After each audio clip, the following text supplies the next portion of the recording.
sommes réunis aujourd'hui, c'est pour interpeller le ministre Gilles Quinet afin de dénoncer le décalage qui existe entre les discours des politiques et la réalité des conditions de travail des cheminots, mais aussi pour dénoncer la situation financière des chemins de fer. Quant aux moyens financiers, les chemins de fer ont souvent au cours des dernières années été une norme d'ajustement budgétaire. Aux promesses d'investissement se succèdent les coupes budgétaires et les économies linéaires. Pour rappel, entre 2015 et 2020, les dotations ont diminué d'environ 3 milliards.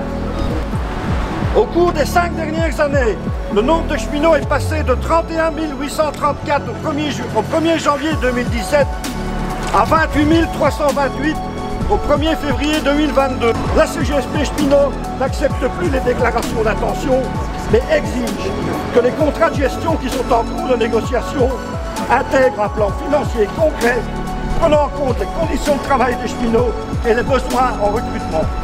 Exige un financement juste et pertinent en faveur du rail qui autorisera d'une part de consolider les besoins actuels et d'autre part offrira des perspectives pérennes en faveur des chemins de fer. Aujourd'hui, nous interpellons le ministre pour lui rappeler nos exigences en la matière. Aujourd'hui, c'est le point de départ d'un plan d'action de la CGSP Cheminots et nous continuerons à suivre ce dossier jusqu'au moment où nous obtiendrons satisfaction sur l'ensemble de ces points. Je vous remercie, camarades.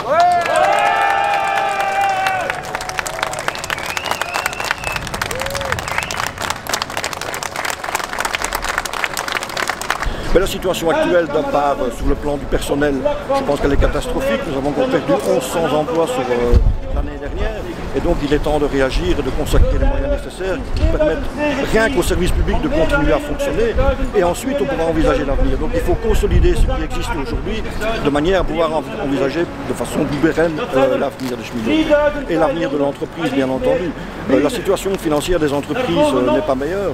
La SNCB a accusé un déficit fin 2021 de 220 millions d'euros et nous ne voyons pas de financement alternatif qui est proposé actuellement au sein du gouvernement. Donc nous interpellons le ministre pour que les contrats de gestion qui sont aujourd'hui en cours de négociation encadrent toutes ces mesures-là et prévoient les mesures financières indispensables à la poursuite du service.